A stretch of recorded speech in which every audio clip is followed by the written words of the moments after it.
Hitler জার্মানিতে ক্ষমতায় আসে 1933 সালের জানুয়ারি শেষের দিকে, এবং একই বছর ইংল্যান্ডের দুইটা টপ ইউনিভার্সিটিতে এটা নিয়ে ব্যাপক তর্ক বিতর্ক হয়। এবং মাথায় রাখতে হবে যে মাত্র প্রথম বিশ্বযুদ্ধ শেষ হয়েছে, সেকেন্ড রাইখ নিয়ে যেটা আলোচনা চলছিল ইউরোপ জুড়ে। তো অক্সফোর্ড ইউনিয়ন 1933 সালেই আপনার একটা বিতর্ক আয়োজন করে।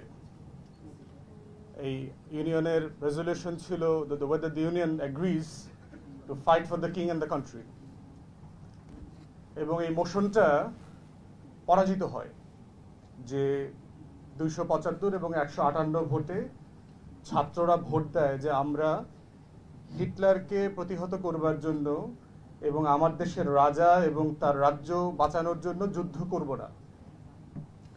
যারা আপনার প্যাসিফিস্ট থিওরি সম্পর্কে জানেন, সারা দুনিয়াতেই যুদ্ধবিরোধী একটা আইডিয়াজ আছে সারা দুনিয়াতে। তারা চায় যে যুদ্ধের বাইরে একটা বিকল্প রেজলিউশন পৃথিবীতে সম্ভব, বিভিন্ন ফর্মে সম্ভব। তো সেই বিতর্কে অক্সফোর্ড প্লেজ অথবা অক্সফোর্ড ওথ বলে আর কি। তো আজকের জুলাই আগস্টের গণ অভ্যুত্থানকে যদি এটাকে দিয়ে জাজ করতে হয়, তাহলে দেখতে হবে যে আমাদের ছাত্র সমাজের যে একটা সাইলেন্ট প্লেস ছিল, not to get engaged with anything apolitical, pacifist pledge, তারা কিন্তু সেই প্লেজ থেকে বের হয়ে এসে মনসুন আপরাইজিং অথবা মনসুন রেভলিউশনের নতুন প্লেস তৈরি করেছে। এবং সেই প্লেসটা হচ্ছে দেয়ালে দেয়ালে লেখা হয়ে গেছে যে লাখো শহীদের রক্তে কেনা দেশটা কারো বাপের না, দেশটা কারো বাপের না। এটাই ছিল স্বাধীনতার ঘোষণাপত্রের আকাঙ্ক্ষায় লেখা ছিল। 17 এপ্রিল 1971 সালে যে ঘোষণাপত্র পাঠ করা হয়েছিল আমাদের প্রবাসী সরকারের পক্ষ থেকে, সেখানে পরিষ্কার করেই বলা ছিল, এবং স্টার্টিং ছিল we the people. We, Sheikh পরিবারের কথা বলা ছিল না, কোনো ডাইনেস্টির কথা বলা ছিল না। বলা ছিল না যে আমরা ডাইনেস্টি করব, আমরা আমিরাতস করব, আমরা কিংডম করব, হিজ অর হাজ এক্সেলেন্সিজ XYZ তৈরি করব, এটা বলা ছিল না। বলা ছিল রিপাবলিক করব, উই দ্য পিপল। এবং উই দ্য পিপলটা কারা? তখনকার 71-এর 7.5 কোটি, আজকের 20 কোটি 22 কোটি সবাই মিলে উই দ্য পিপল। তো কেন ছাত্র সমাজকে আবার নতুন করে একটা মনসুন আপরাইজিং এ আসতে হলো? হাজার হাজার মানুষ তো জীবন দিয়েছিলেন, বারবার দিয়েছেন, বারবার রাস্তায় এসছে। বাংলাদেশের ইতিহাসের সবচেয়ে জনপ্রিয় দুজন প্রেসিডেন্টকে অ্যাসাসিন করা হয়েছে। বারবার কেন করতে হয়েছে এটাতে? এটার মধ্যে কথা বোঝার মধ্যে হচ্ছে আজকের টাইটেলের সিগনিফিকেন্স, যে why we are here and why you organise and hosting the event. সেটা হচ্ছে যে ফেইলিয়রটা বোঝা দরকার আমাদের ফার্স্ট, যে আমাদের ফার্স্ট রিপাবলিক ফেল করলো কোথায়, প্লেজটা কোথায় ছিল। ফার্স্ট প্লেস ছিল, যারা ডিক্লারেশন অফ ইন্ডিপেন্ডেন্স পড়েছেন ওখানে দেখবেন যে ডিভোর্স সেটেলমেন্ট লেখা ছিল প্রথম দিয়ে, ফার্স্ট সেকশনে ছিল। ওয়ারাজ যেহেতু পাকিস্তান রাষ্ট্র আমাদের সাথে কৃত ওয়াদা রক্ষা করে নাই, যেহেতু পাকিস্তান রাষ্ট্র পশ্চিম এবং পূর্বের মধ্যে সমতা বিধান করতে পারে নাই, যেহেতু পাকিস্তান রাষ্ট্র বৈষম্য কায়েম করেছে, যেহেতু পাকিস্তান রাষ্ট্র শাসক গোষ্ঠী গণতান্ত্রিক পন্থায় ক্ষমতা হস্তান্তর করতে পারে না, এরকম লম্বা রেজলিউশন আছে ওয়ারাজ দিয়ে। সেহেতু উই দ্য পিপল, আমরা ইলেক্টেড রিপ্রেজেন্টেটিভের পক্ষ থেকে বলছি and propose করছি to propose a forming an independent free democratic nation, যেটার নাম হবে পিপলস রিপাবলিক অফ বাংলাদেশ। সেই রিপাবলিকটা কোথায়? 72-এর সংবিধানে দেখেন, সংবিধানে বলা হচ্ছে যে পূর্ব পাকিস্তান বলিয়া যাহা পরিচিত ছিল, উহাই এখন বাংলাদেশ বলিয়া পরিচিত হইবে, এবং যে সকল জনগোষ্ঠী এখানে বসবাস করেন তাহারা বাঙালি বলিয়া পরিচিত হইবেন। যুদ্ধের সময় তো আপনি বলেন নাই, চাকমারা তো যুদ্ধ করতে গেছে, ওদেরকে তো যুদ্ধের ময়দান থেকে ফিরাইয়া দেন নাই, তুমি তো বাঙালি না, তুমি যুদ্ধ করতে পারবে না। উর্দুভাষী বিহারিরা তো যুদ্ধ করতে গেছে, ওদেরকে তো ফিরাইয়া দেন নাই এটা বলে যে তুমি তো উর্দুভাষী, তুমি তো বিহারি, তুমি তো বাঙালি না।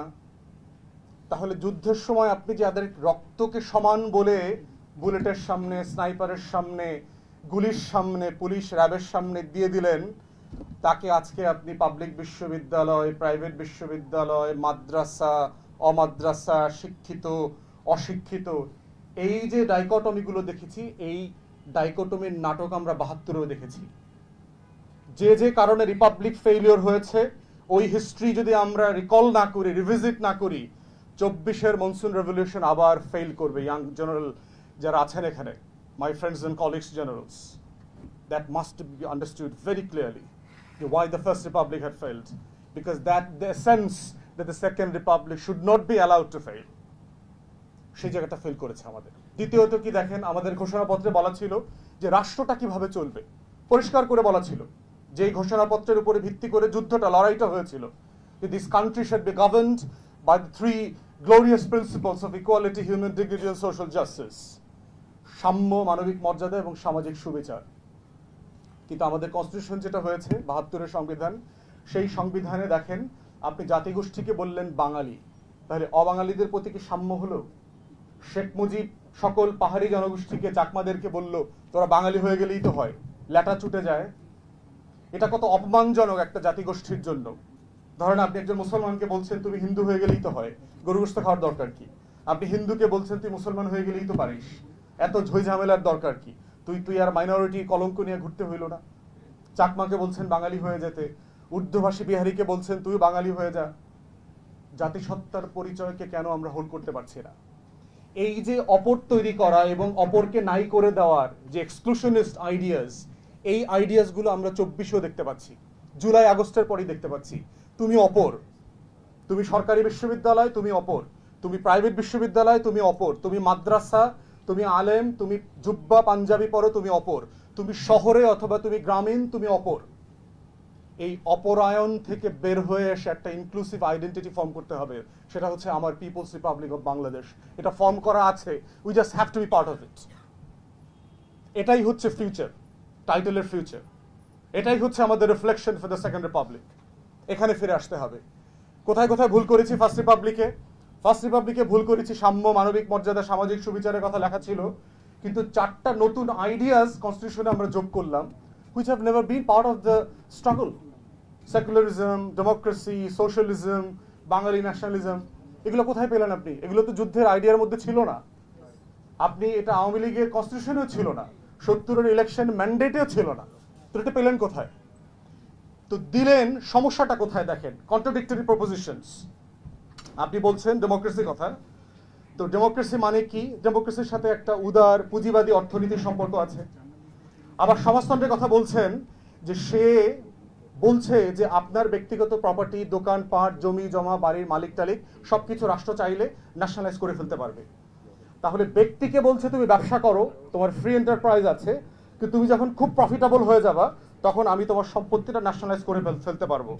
তাহলে আওয়ামী মাইন্ডসেটটা দেখেন, ইসলামী ব্যাংক দখলের সাথে মিলায়া পড়েন, এস আলমের 8টা ব্যাংক দখলের স্ট্র্যাটেজির সাথে মিলায়া পড়েন, যে আপনি ফ্রি এন্টারপ্রাইজ করতে দিলেন when they are very profitable, one of the most successful enterprise in the whole of Asia, you allowed the DGFI and NSI to take it over. আপনি গোয়েন্দা সংস্থা দিয়ে ব্যাংক দখল করলেন, কু করে ফেললেন। তাহলে ওই যে 72-এর মাইন্ডসেট, যে আমি কিভাবে ডেমোক্রেসি, সোশ্যালিজম, সেকুলারিজমের এই কপচা দিয়ে আমি যাচ্ছে তাই করতে পারবো। আপনি গণতন্ত্র রাখলেন, তো গণতন্ত্র দিয়ে কি করেছেন? 73-এর মার্কা নির্বাচন করেছেন, যেখানে জাসদের 30,000 প্লাস লোককে হত্যা করতে হয়েছে। 7টা সিট, শেখ মুজিবের মতো নেতা 7টা সিট ছেড়েছে মাত্র, তার 100 সিট ছাড়ার মতো উদারতা ছিল না। How could be the father of nation? এতটুক জেনারসিটি জান নাই, যে this is my people, this is my nation, I would sacrifice all of the seats in your favour. তখন না আপনি ফাদার অফ নেশন হবেন। 7টা সিট জিতছে মাত্র, পিটায়া পাটায়া। 73-এ ডাকসু নির্বাচন হয়েছে, ডাকসুর মানে ব্যালট বক্স পর্যন্ত ছাত্রলীগের পোলাপান নিয়ে আসছে, দখল করে নিয়ে আসছে, আওয়ামী লীগের অফিসে এনে কাউন্ট করছে, কাউন্ট করে গুনছে। তাহলে আপনি গণতন্ত্র রাখছেন এবং গণতন্ত্রের মডেলটা কি দিচ্ছেন? 73-এর মডেল। আবার সমাজতন্ত্র রাখছেন, সমাজতন্ত্র রাইখা মস্কোর মডেলে বাকশাল কায়েম করছেন। আপনারা জানবেন যে বাকশাল কিন্তু জাতীয় দল করেছে, অ্যাডভাইজার ছিল বামপন্থীরা, এগুলা সিপিবির বড় বড় নেতারা ওখানকার অ্যাডভাইজার ছিল বাকশালের, জাতীয় দল করেছে আর্টিকেল 117 ইনপুট করে। সেটা দিয়ে কি করেছেন? আপনি একদলীয় শাসন কায়েম করেছেন through 4th amendment to the constitution. তাহলে আমার আকাঙ্ক্ষাপত্র রিপাবলিকের প্রত্যেকটার সাথে আপনি গাদ্দারি করলেন, বেইমানি করলেন। এই যে হাজার হাজার লক্ষ লক্ষ মানুষ যুদ্ধ করলো, রক্ত দিল, এর সাথে যে বেইমানির ইতিহাস, এই বেইমানের ইতিহাস যদি আমাদের তরুণরা ইয়াংরা নতুন করে না বোঝে না পাঠ করে, তাহলে জুলাইয়ের যে মনসুন রেভলিউশন আছে এটাও আবার বেইমানিতে পর্যবেসিত হবে। This is why the history repeats, this is how the Hitlers in different names and different eras come back. এটাই হয়, হাসিনা হয়ে হিটলার ফিরে আসে বারবার, শেখ মুজিব হয়ে হিটলার বারবার ফিরে আসে, ফ্যাসিবাদের আকারে ফিরে আসে, নাৎসিবাদের আকারে ফিরে আসে, বাকশালের আকারে ফিরে আসে। তাই ফিউচারের রিফ্লেকশন হচ্ছে অতীতকে কানেক্ট করতে হবে। First Republic is dead and dusted, first constitution of the 1972 is dead and dusted. এই নেশনকে মনসুন রেভলিউশনের আকাঙ্ক্ষাকে ধারণ করে, আমাদের স্বাধীনতার যে আকাঙ্ক্ষাপত্র ছিল সেটাকে ধারণ করে নতুন করে এই রাষ্ট্রকে ডিফাইন করতে হবে। এই নতুন রাষ্ট্র হইতে হবে সবার, এখানে কোনো অপরায়ণ থাকবে না, এই ভূখণ্ডের সবাই এখানকার ইকুয়াল সিটিজেনশিপ। এটাই হচ্ছে ফিউচারের পলিটিক্স। সবাইকে অসংখ্য ধন্যবাদ। সালাম আলাইকুম।